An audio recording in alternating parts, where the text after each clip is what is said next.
અમારી સમ્રાટ સમાચાર ચેનલ સબસ્ક્રાઇબ કરો, લાઈક કરો, કોમેન્ટ કરો અને જોતા રહો પળે પળના દરેક પ્રકારના સમાચારો।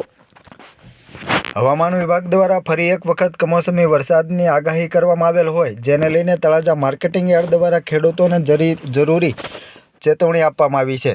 માર્કેટિંગ યાર્ડના સેક્રેટરી દ્વારા જણાવવામાં આવ્યું છે કે ખેડૂતો તથા વેપારી અને કમિશન એજન્ટ મિત્રોને જાણ કરવામાં આવે છે કે હવામાન વિભાગ દ્વારા આગામી 3 દિવસની માવઠાની આગાહી કરવામાં આવી છે। તો ખેડૂત ભાઈઓ માલ લઈને આવે તેમણે વાતાવરણ જોઈને સવારના સમયમાં જણસીઓ લાવવાની રહેશે તથા પોતાનો માલ વરસાદથી પલળે નહીં તે રીતે પ્લાસ્ટિક, કાગળ કે તાલપત્રી સાથે લઈને આવવાનું રહેશે તથા યાર્ડના યોગાનમાં પણ માલને પ્લાસ્ટિક, કાગળ કે તાલપત્રીથી ઢાંકીને રાખવો તથા માલ નીચે પાથરવાની કાળજી રાખવા તથા ખેડૂત ભાઈઓએ નોંધ લેવા જાણ કરવામાં આવી છે। યાર્ડના યોગાનમાં શેડ ભરાયા બાદ ખુલ્લામાં માલ ઉતરતો હોય કમોસમી વરસાદની આગાહી સમયે કાળજી રાખીને જણાવ્યા મુજબ માલને સુરક્ષિત રાખવાનો રહેશે। આ સમય દરમિયાન વેપારી ભાઈઓએ પોતાનો ખરીદ કરેલ માલ સુરક્ષિત જગ્યાએ ખસેડી લેવાનો રહેશે તેમ માર્કેટિંગ યાર્ડના સેક્રેટરી દ્વારા જાણ કરવામાં આવી છે।